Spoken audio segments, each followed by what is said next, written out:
So, 2002 Ford Taurus. Replace the trunk light. You open the trunk. As you could tell, I've already replaced mine because I got sick of that stupid halogen. Look at that. You can see everything in the trunk. It's amazing, isn't it? Very bright LED, as you can see.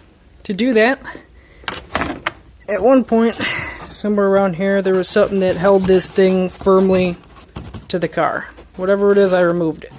You can probably even just peel it down like this on your car. So to change that out with an LED, pull it forward like this. See, that's the LED bulb in there. Originally, it will look something like this. This is disgusting. Replace it now. You just take a screwdriver, pop it out of there. When you're doing that, do not drop it down there.